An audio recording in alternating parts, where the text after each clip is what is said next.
Lo prometo. Capítulo 8. Prometo servirte todos los días de mi vida. Hace poco comprendí algo en lo que probablemente debería haber pensado desde hace tiempo. Estaba fuera de la ciudad y decidí caminar 2 millas por una calle tranquila. Al poco tiempo, una chica hermosa y esbelta, que portaba un pequeñísimo pantalón corto y el más diminuto corpiño, pasó corriendo.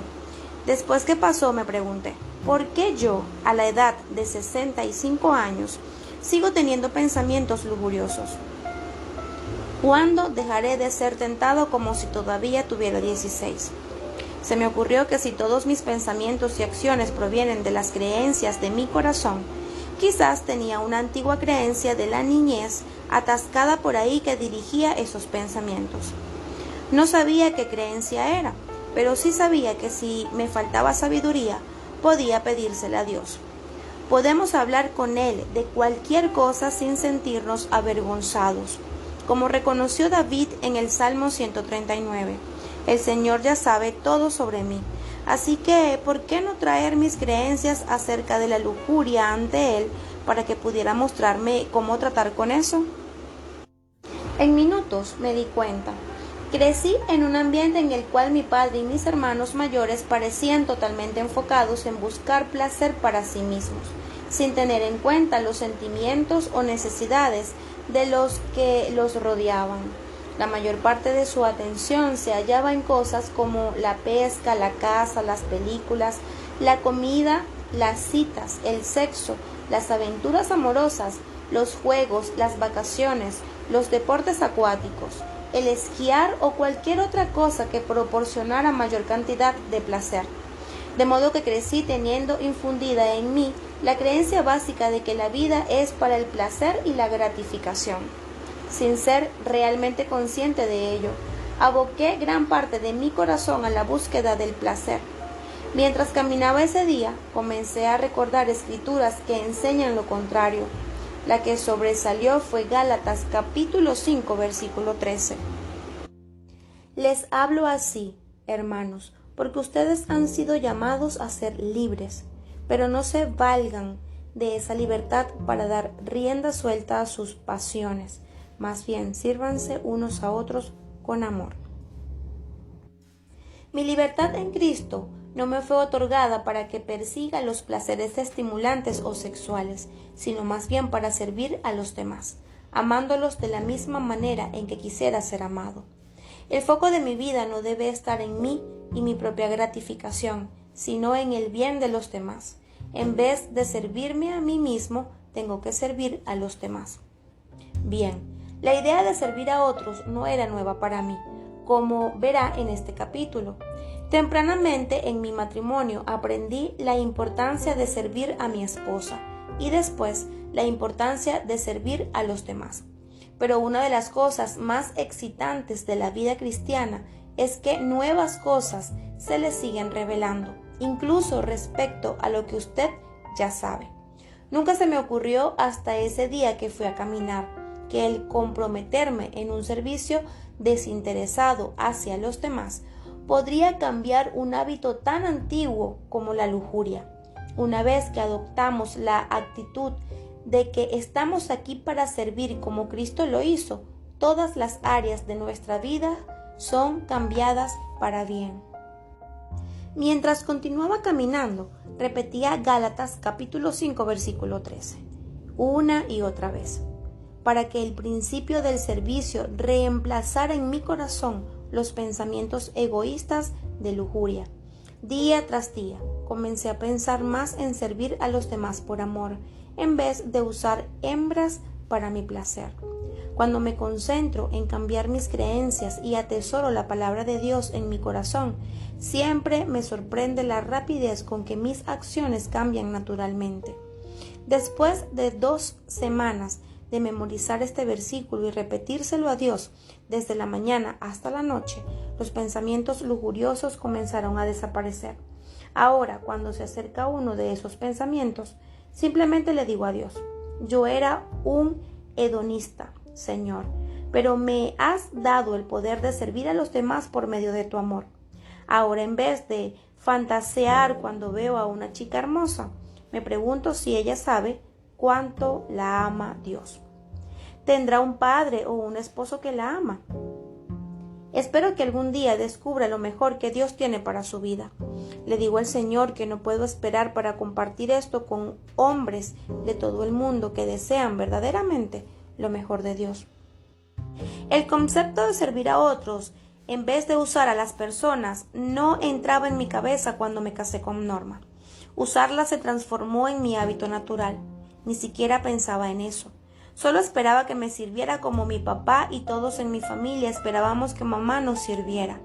Si llegaba hambriento a casa después de una cita, mamá saltaba de la cama y me hacía un pastel de caramelo.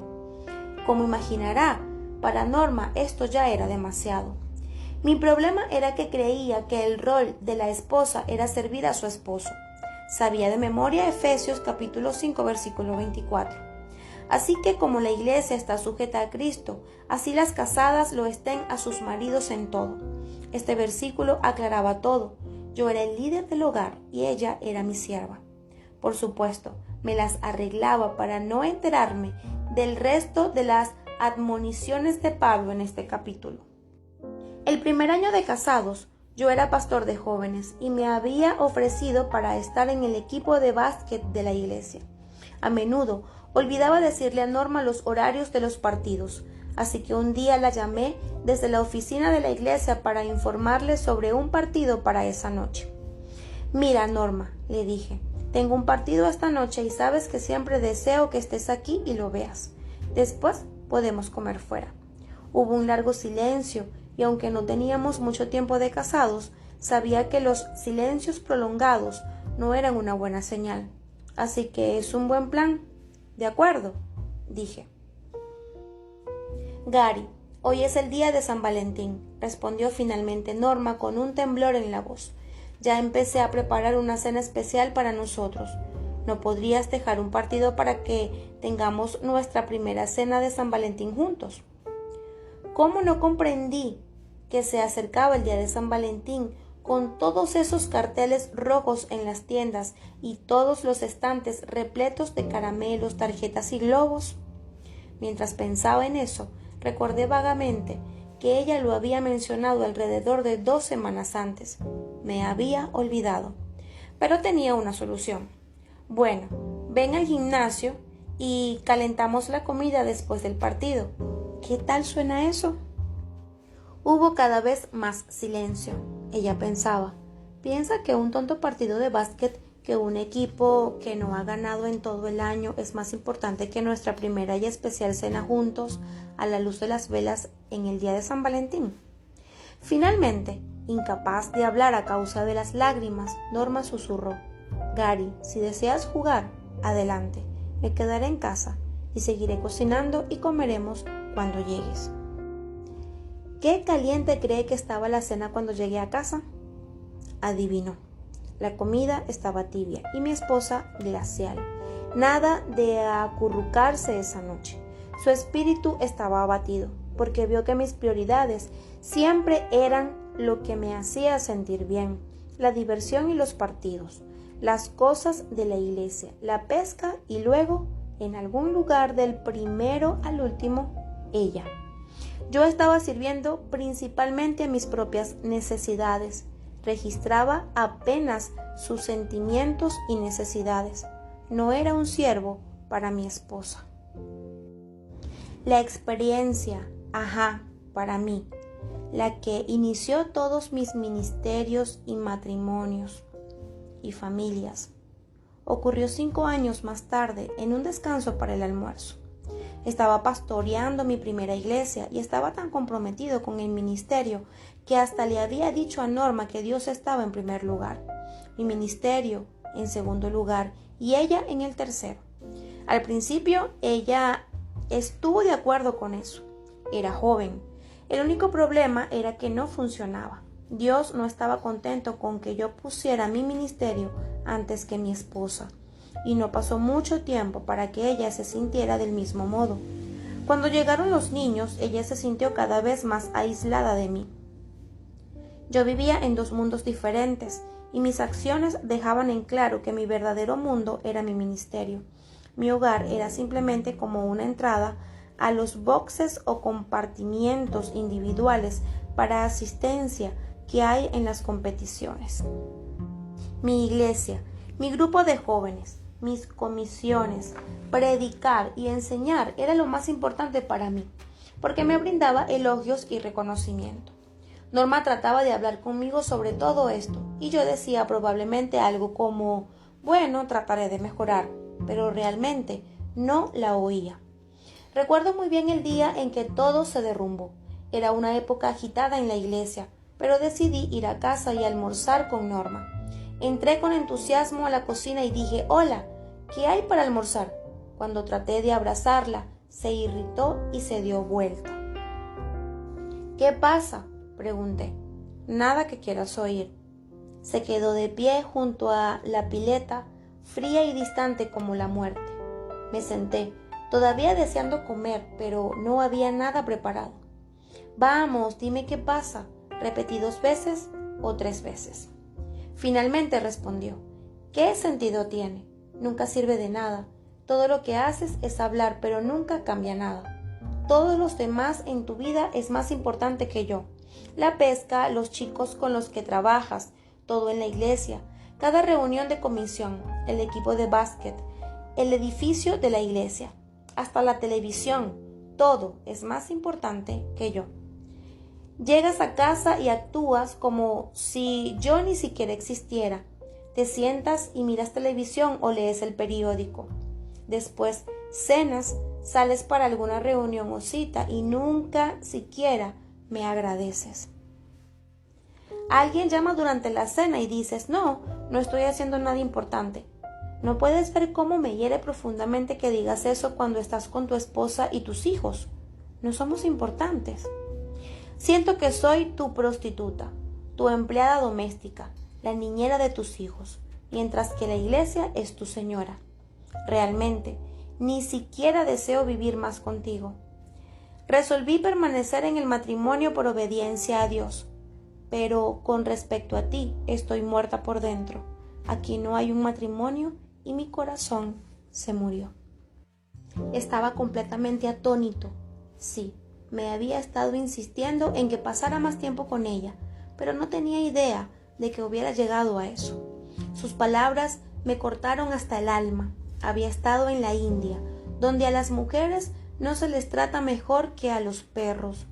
No tienen dinero, no tienen derechos y son golpeadas cada día. Muchas mujeres no se encuentran con su esposo hasta el día de la boda. Los padres deben pagar al futuro esposo de sus hijas una suma considerable de dinero, la cual está determinada por su linaje familiar y su posición en la comunidad. Cuando la familia de una joven no tiene dinero, a menudo pasa la edad ideal para el matrimonio sin pretendientes. Cuando se da cuenta de que probablemente no se case, salta de un puente para suicidarse. La tasa de suicidios entre las mujeres en la India es astronómica. Naturalmente, me horrorizó ese terrible trato hacia las mujeres y pensé que todo el sistema necesitaba una revisión radical.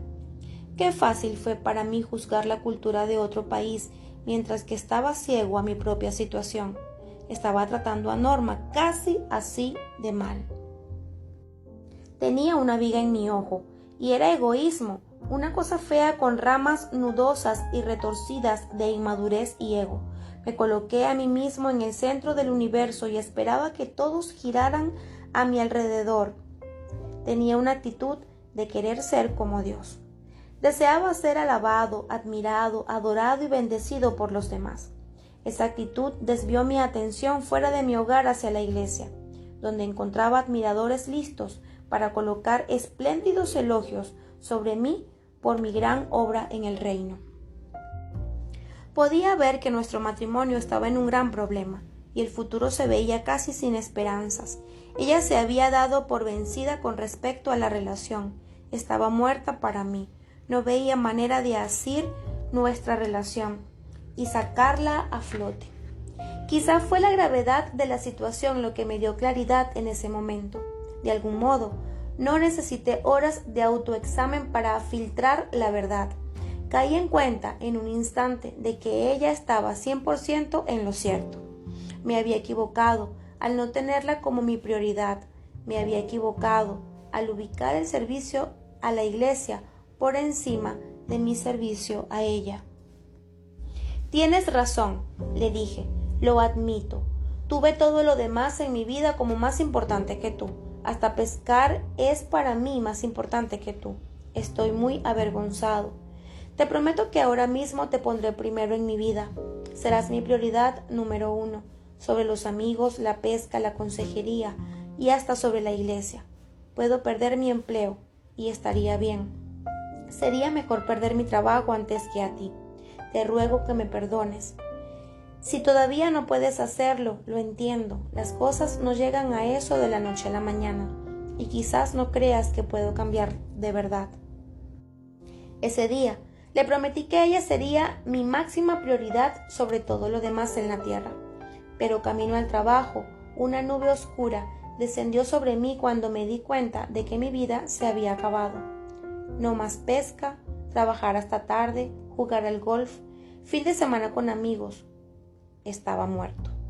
Deseaba llamarla de nuevo cuando regresara de trabajo y decirle: realmente no quise decir que te pondría sobre todas las cosas, sino sobre la mayoría de ellas. Sin embargo, por el poder de Dios, cambié. Cada mañana me levantaba buscando maneras de servir a mi esposa, de ponerla en primer lugar sobre todas las demás cosas. Desde entonces, siempre estaba en casa por la noche. Si alguien llamaba por un requerimiento ministerial que me alejaría, decía: lo lamento, no puedo hacer eso esta noche, estoy con mi esposa y mi familia. Norma escuchaba esas respuestas y su tiempo comenzaron a suavizar su actitud hacia mí. Una noche, después de algunos meses de estar regularmente en casa por las noches con mi familia, sonó el teléfono justo después de la cena. Norma tomó la llamada y después de un momento puso su mano sobre el receptor y dijo: los Smith necesitan desesperadamente ayuda. Están a punto de separarse esta noche. Desean que vayas ahora mismo. De ninguna manera, dije. Deseo pasar la noche contigo. Aprecio mucho eso, respondió, pero suena como que realmente necesitan a alguien ahora. Renunciaría con mucho gusto a esta noche contigo si pudieras ayudarlos.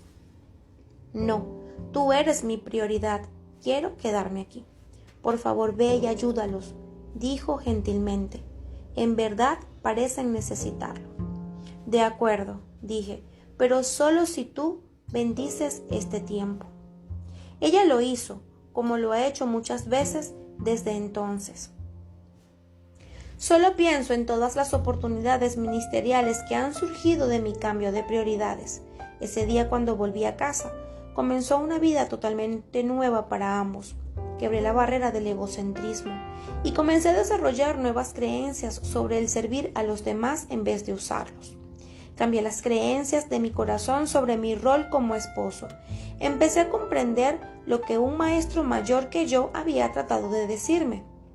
El ministerio a los demás surge de la manera en que estás ministrando primero en tu hogar. Sé que servir en un matrimonio se aplica de igual manera al esposo y la esposa, pero es muy fácil para nosotros los hombres distorsionar lo que la Biblia enseña como una excusa para abusar de la mujer. Señalamos los pasajes sobre la sumisión de la esposa a su esposo e ignoramos los referentes al servicio que el esposo le debe a su esposa.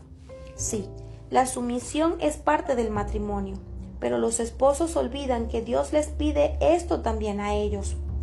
Unos párrafos antes le contaba cómo me enfocaba en Efesios capítulo 5 versículo 24, donde Pablo dice a las esposas que se sometan a sus esposos.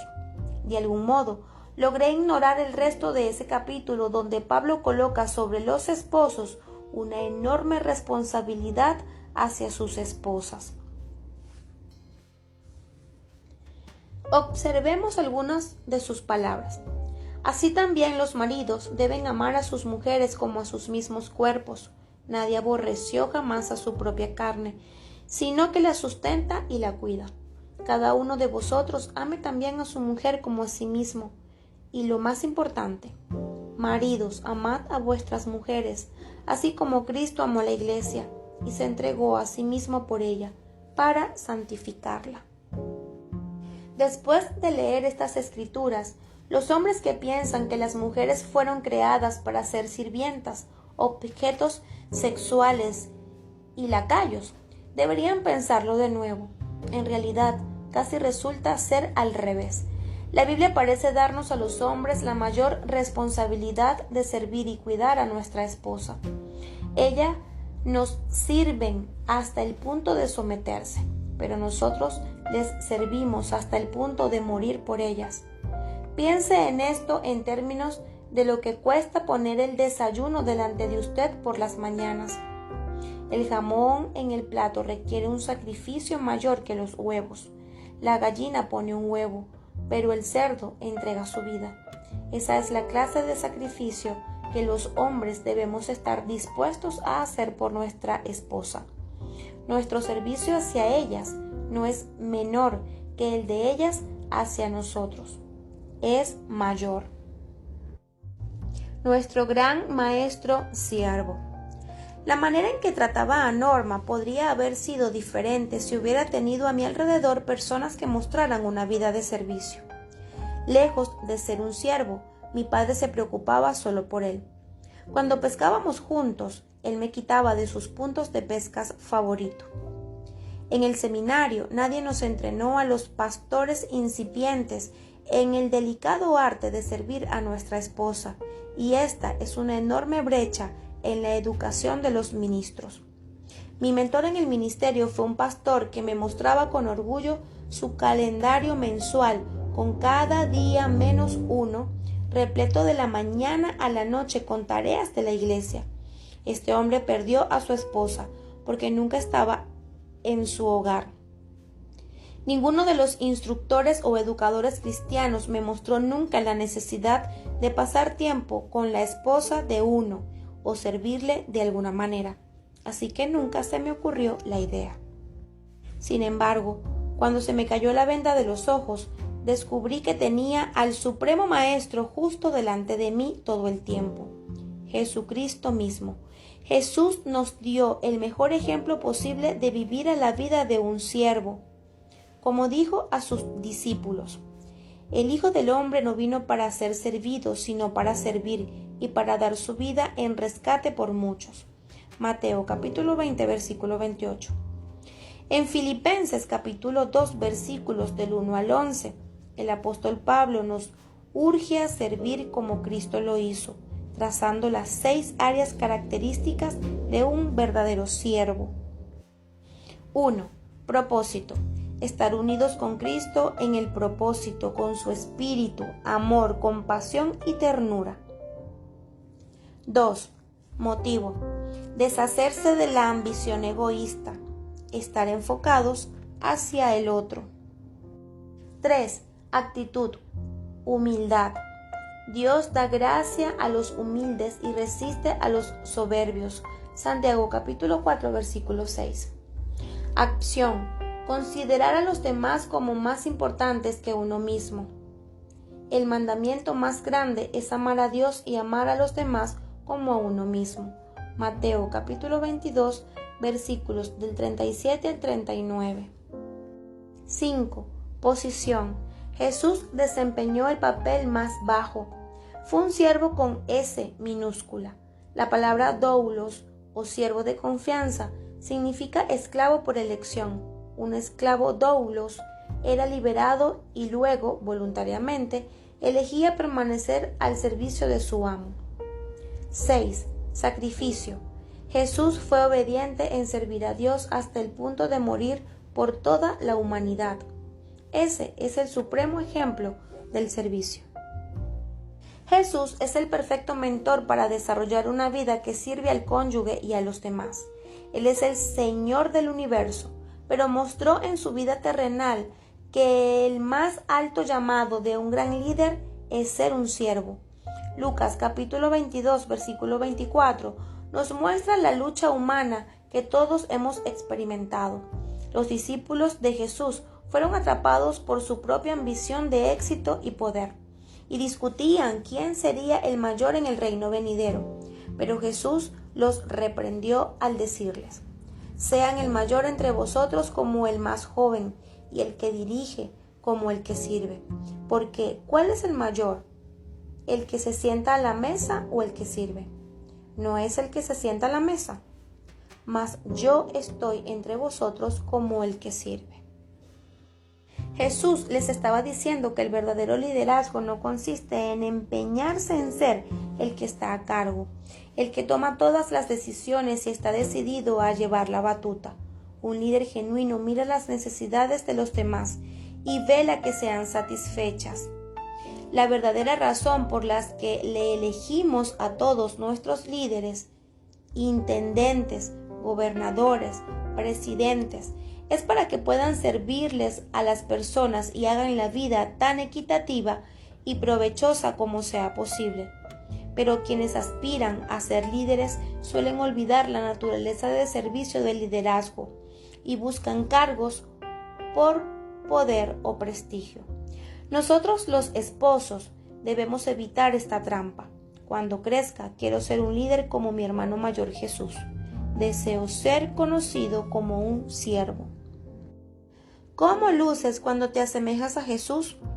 El cuadro que siempre viene a mi mente es su imagen vistiendo una toalla, inclinado sobre los pies sucios de esos 12 queridos amigos, lavándoles la suciedad del camino. Nos volvemos más como Cristo cuando servimos a los demás.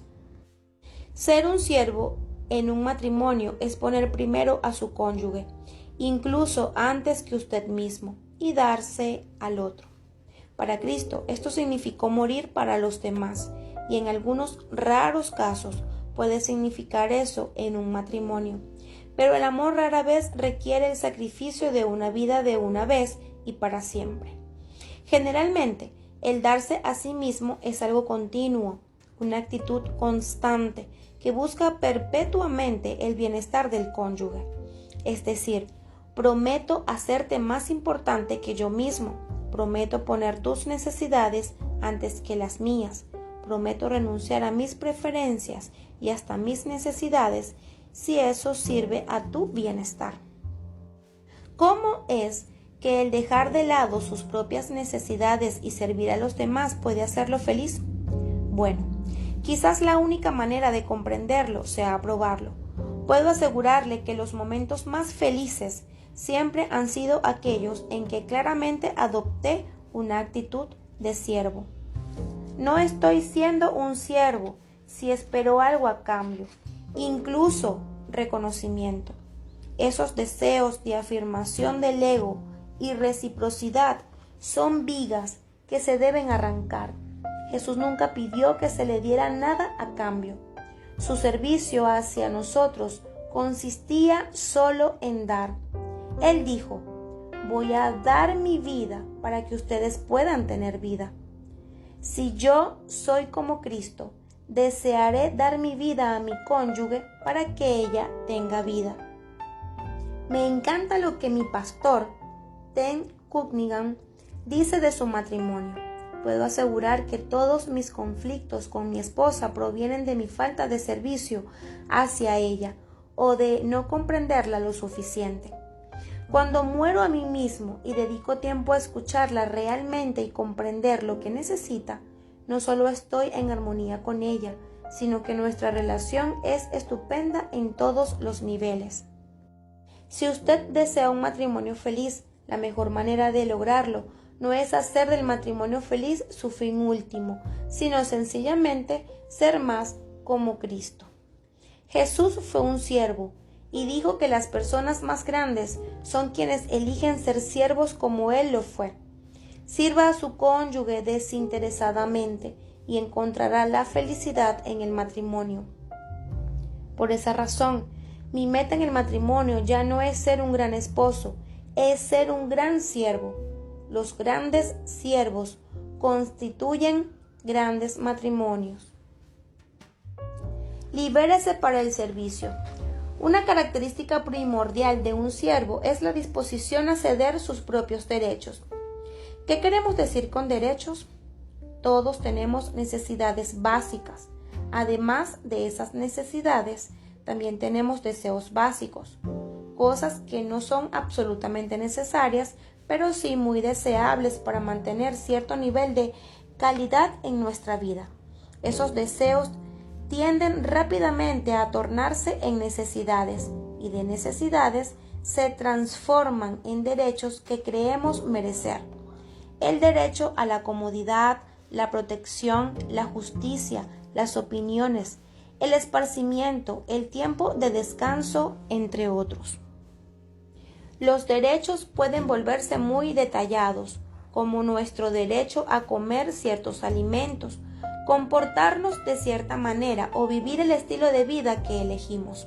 En síntesis, comenzamos a pensar que tenemos derecho a perseguir lo que nos plazca. Puede ver cómo esta actitud afecta la posición de siervo. Reclamar nuestros derechos eclipsa las necesidades de los demás. Conformar nuestra vida al modelo de Jesús pone de cabeza la idea de los derechos. Como lo dice Pablo, con Cristo estoy juntamente crucificado, y ya no vivo yo, mas vive Cristo en mí. Y lo que ahora vivo en la carne, lo vivo en la fe del Hijo de Dios, el cual me amó y se entregó a sí mismo por mí. Gálatas capítulo 2 versículo 20. Ya no vivimos para nuestros derechos y placeres, los hacemos morir, y ahora vivimos para Cristo. Los entregamos a Dios y vivimos por fe, confiando en que Él se hará cargo de todas nuestras necesidades. Recuerde, como dije en el capítulo 4, puesto que Dios provee para todas mis necesidades, soy libre para concentrarme en satisfacer las de los demás. El antiguo himno, Yo me rindo a Él, expresa muy bien la idea. Cada vez que le rendí todo a Dios, Él me usó para ministrar a otros con mucha más eficacia que cuando todavía luchaba por mis derechos. Tenemos tendencia a no notar las necesidades de los demás cuando estamos preocupados por nuestros propios placeres. Ceder sus derechos es la clave para poner su vida por su cónyuge. En vez de intentar sacar provecho para sí, el genuino servicio se deleita en dar. El servicio genuino dice: te voy a servir porque Dios me está cambiando a la imagen de su Hijo, y su Hijo es un siervo. Esta clase de servicio le da a Dios el control de su futuro, lo cual lo libera a usted de concentrarse en sí mismo para que pueda servir a los demás. Llegar a ser un auténtico siervo para su cónyuge. En realidad conoce a su cónyuge. Ha logrado hacer a un lado sus propios derechos para poder concentrarse en lo que le pasa a su esposo o esposa. Se ha puesto como meta estudiar a su cónyuge para conocer sus deseos más íntimos y las necesidades de su corazón. Para ser un siervo en el matrimonio, debe conocer a su cónyuge.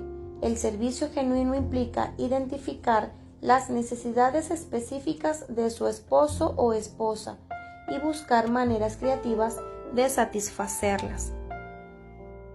Enfatizo la necesidad de que cada uno aprenda cuáles son las necesidades del otro, porque es muy fácil suponer que las necesidades de su cónyuge son las mismas que las suyas propias.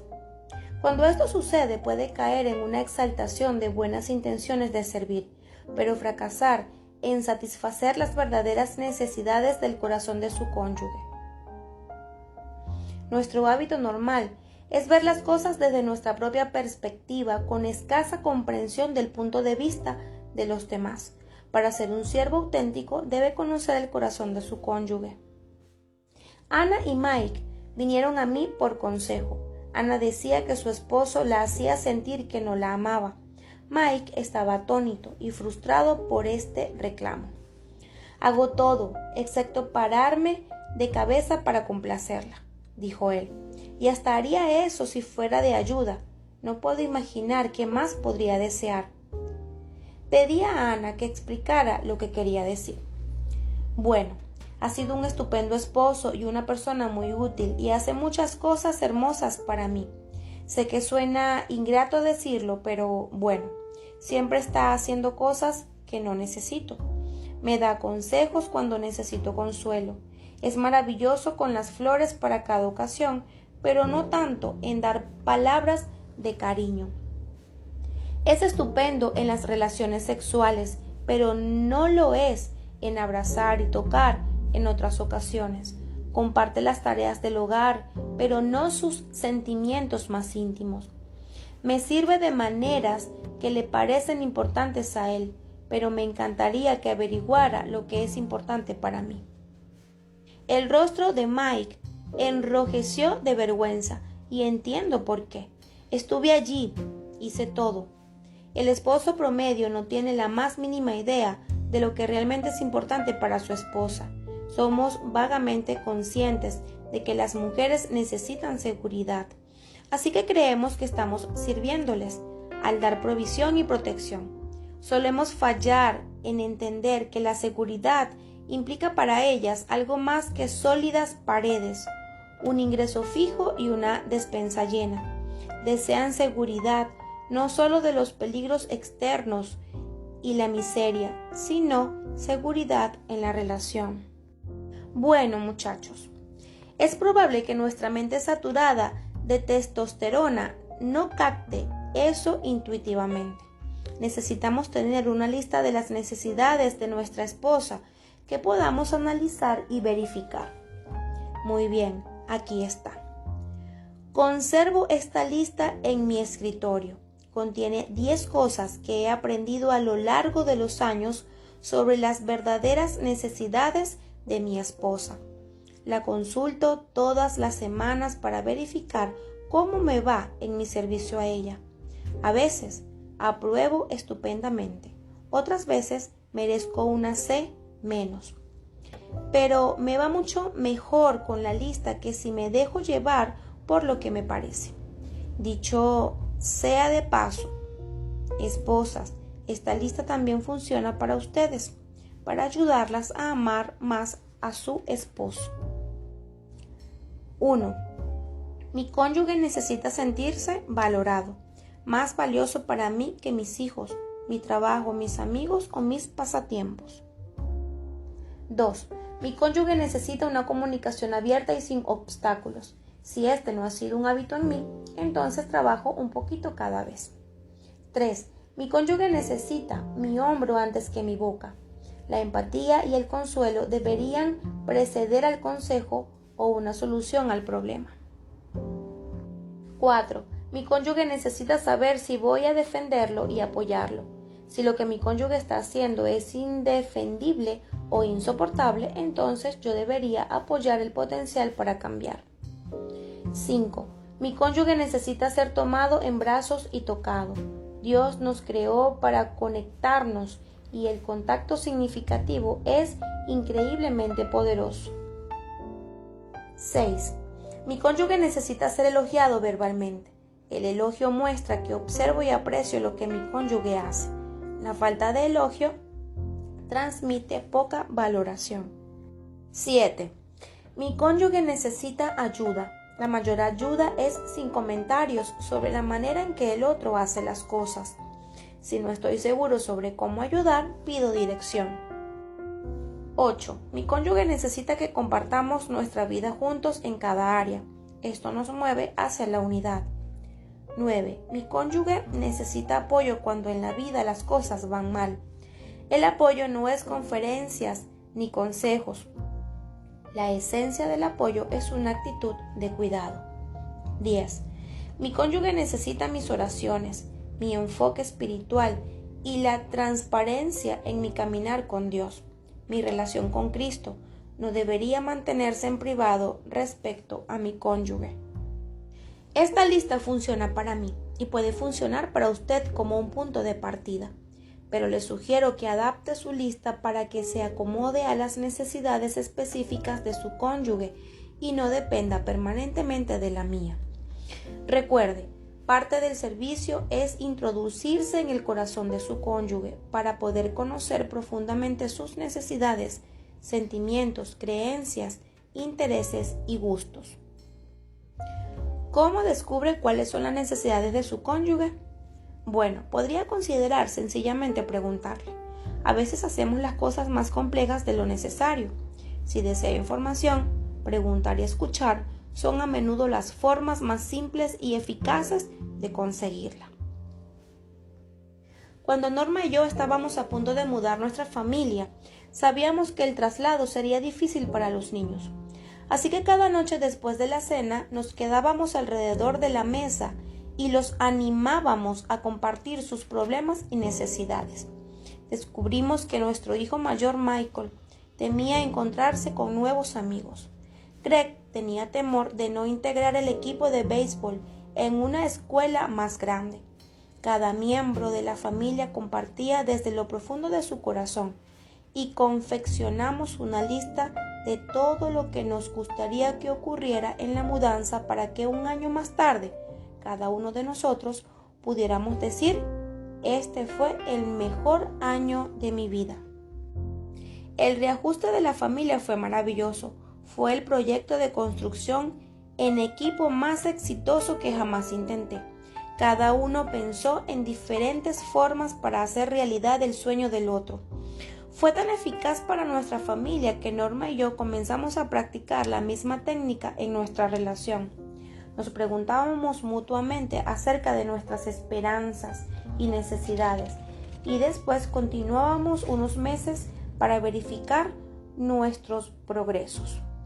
Transformarse en un siervo genuino en su matrimonio simplemente significa introducirse en el corazón de su cónyuge. Si necesita ayuda para llegar al interior del corazón de su cónyuge, hay muchos libros sobre el tema, incluyendo muchos que yo mismo he escrito, tales como El ADN de las relaciones. Otras guías excelentes son Los 5 lenguajes del amor de Gary Chapman y Lo que él necesita, lo que ella necesita. Estos libros son excelentes para ayudarle a aprender destrezas en las relaciones, pero permítame recordarle que ninguna de esas destrezas será 100% eficaz a menos que su cónyuge se sienta confiado y seguro con usted. El servir es un método poderoso para salvaguardar la seguridad de su matrimonio. ¿Cómo mi trabajo me ayudó a transformarme en un mejor siervo en mi hogar? Le comenté anteriormente cómo aprendí a poner a Norma en primer lugar en mi vida y comencé a servirle. Creo que soy un aprendiz lento, porque la lección del servicio no llegó a otras áreas de mi vida. Tuve que reprobar antes de que la lección entrara. Cuando todavía era el pastor asistente de una iglesia grande, trabajé con un firme pero afectuoso pastor presidente. No había estado mucho tiempo allí cuando me pusieron a cargo del programa educativo de la iglesia. Estaba lleno de ideas y necesidades para mis ministerios, las cuales ponía ante el directorio en cada reunión. Pero mis propuestas casi siempre eran rechazadas. Me frustré terriblemente, porque rara vez lograba que aprobaran algo. Finalmente me había hartado. Me deslicé a casa y le di las quejas a Norma de lo indiferentes y poco visionarios que eran esos líderes de la iglesia. Iba a renunciar. Ella me animó a hacer un pequeño autoexamen. Debía encontrar al menos una cosa que podría estar haciendo que causara que la iglesia reaccionara tan negativamente ante mis ideas. Estaba un poco molesto de que ella sugiriera la posibilidad de que fuera siquiera una pizca culpa mía, pero le dije que no comería o dormiría otra vez hasta que Dios me mostrara una cosa que yo estuviera haciendo para contribuir a los conflictos que tenía en la iglesia. Esa noche oré, leí la Biblia, tomé agua, oré, leí y oré un poco más, pero nada sucedía. No podía pensar en algo que pudiera ser mi culpa. Luego comencé a leer Gálatas capítulo 5 y cuando me topé con el versículo 13 me impactó. Porque vosotros, hermanos, a libertad fuisteis llamados, solamente que no uséis la libertad como ocasión para la carne, sino servíos por amor los unos a los otros. Había comenzado a aprender a servirle a Norma, pero ¿y a mis superiores en la iglesia? No. No les estaba sirviendo, le estaba sirviendo a mi propia visión. Había sido educado en la universidad, en un seminario, había asistido a numerosas conferencias de liderazgo de jóvenes. Había sido enseñado por otros pastores y estaba dirigiendo el departamento de educación y el ministerio de jóvenes de una iglesia. Tenía todas las credenciales y había llegado. ¿Por qué no escuchaban todos mi pericia y me daban lo que necesitaba para mi trabajo? Era un profesional capacitado, por favor. El problema estaba frente a mi cara. Estaba totalmente enfocado en mí mismo y eso no me permitía servirnos los unos a los otros en amor. Quería que ellos sirvieran a mis sueños para la iglesia. Quería que me ayudaran a mí a tener éxito en mis metas, pero no tenía la mínima idea sobre las metas que tenía el pastor presidente o el liderazgo de la iglesia, mucho menos lo que los padres deseaban para sus hijos. Yo no les estaba sirviendo en absoluto. Quería que la iglesia entera me sirviera a mí y me ayudara a convertirme en el pastor de jóvenes del año. Confrontar mi fracaso en servir me hizo sentir enfermo por dentro. No me acosté, sino que me quedé levantado y lloré el resto de la noche. Y tan pronto como el pastor presidente llegó la mañana siguiente, le pedí verlo. Probablemente pensó que iba a renunciar, porque sabía que me sentía frustrado. Me senté frente a él en el escritorio, y las primeras palabras que salieron de mi boca fueron: Pastor, ¿podía perdonarme por usarlos a usted y a la iglesia para lograr mis objetivos? Ni siquiera sé a dónde lo está guiando Dios con esta iglesia. Nunca me preocupé en averiguarlo. Espero que pueda perdonarme por mi egoísmo y mi fracaso en ser un siervo para usted y su iglesia. Si comparte conmigo sus metas, prometo comenzar a utilizar toda la capacidad y habilidades que tengo para ayudarlo a cumplirlas. El pastor se puso de pie, dio la vuelta al escritorio, me abrazó y me perdonó. Después pasó 3 horas y me compartió todos sus sueños, frustraciones, desánimos y esperanzas para la iglesia. Desde ese momento en adelante, di una mano e hice todo lo que pude para ayudarlo a lograr sus metas. Fue un enorme giro en nuestra relación. Me volví como un hijo para él y su enseñanza bendijo mi vida más de lo que jamás podría decir. Con esa experiencia, Dios abrió mi entendimiento sobre lo que significa ser un genuino siervo. ¿Qué cree que pasó la siguiente vez que llevé mis ideas para ayudar a la iglesia a seguir adelante? El directorio y el pastor aprobaron todo, porque mis ideas eran realmente sus ideas envueltas en mis métodos creativos. Simplemente usé mis propias habilidades y experiencias para servir a sus metas.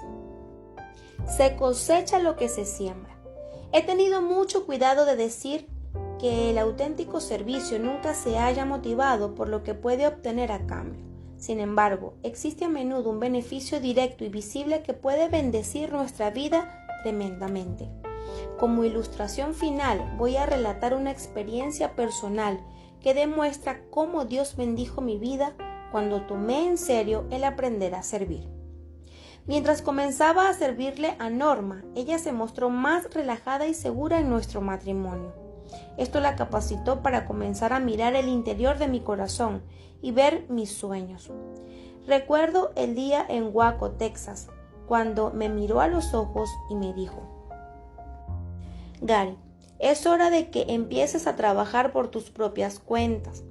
Es estupendo que hayas dado tu vida a tantas personas y ministerios, pero ahora deberías comenzar a hacer lo que Dios te llamó a hacer. ¿Qué es eso?, pregunté. Es necesario que hagas lo que haces mejor: salvar matrimonios, fortalecer las relaciones. No estoy seguro de poder hacerlo por mi cuenta, respondí. Podemos hacerlo juntos. Puedo ver el interior de tu corazón, Gary. Este es tu sueño, es tu talento y es lo que Dios desea que hagas. Voy a estar allí para ayudarte en cada paso del camino. Es hora de que concretes tu sueño. Creo en ti, Gary.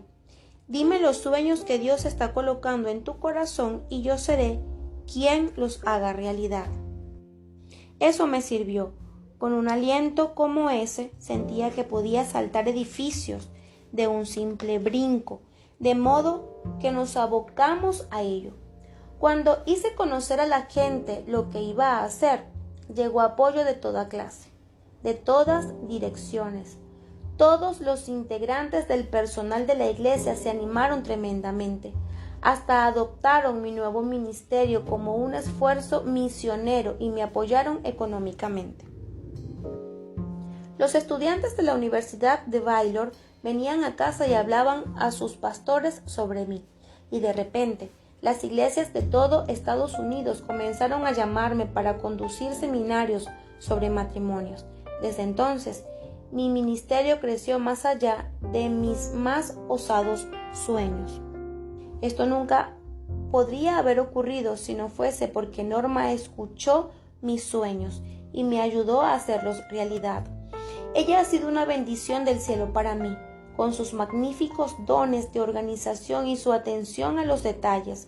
Ha administrado mi ministerio durante más de 40 años. Ahora confío tanto en ella que a menudo ni siquiera sé a dónde voy a compartir el mensaje que Dios me ha dado. Solamente tomo los pasajes y el itinerario mientras salgo y entiendo todo cuando estoy en el avión. Nunca necesito saber cuánto dinero tenemos o lo que está haciendo el equipo. Ella cuida de todo eso. Yo no podría haber diseñado una mujer que fuera un mejor complemento para mí. Es organizada y detallista. Yo soy espontáneo y creativo. Estas diferencias causan un poco de fricción de vez en cuando, pero también nos unen para dar a nuestro matrimonio y ministerio una plenitud y amplitud que yo solo nunca podría lograr. En realidad, mi ministerio nunca habría existido sin Norma. Me convertí en un siervo para ella y ella es una sierva para mí, y ambos nos convertimos en siervos de Dios. Si pudiera volver a vivir, elegiría a Norma sobre cualquier otra mujer. Nos hemos amado y servido mutuamente por casi medio siglo, y hoy estamos más enamorados que nunca. Haga la promesa. Prometa a su cónyuge que trabajará para superar sus tendencias egoístas. Prometa que buscará que Cristo sea su mentor y su modelo, y que como Él, usted hará de su vida una vida de servicio. Prometa que confiará en Cristo para todas sus necesidades, al saber que, al ponerse en sus manos, es liberado para no centrarse ya en sus propios problemas, sino en los de su cónyuge. Prometa a su cónyuge que tendrá como proyecto conocer sus necesidades y sueños, y que se dedicará a satisfacer esas necesidades y hacer realidad esos sueños. Haga esas promesas, y su matrimonio se volverá sólidamente seguro, y acarreará verdadero gozo para ambos. Descubrirá que ser un siervo lo hace más feliz de lo que usted jamás ha imaginado.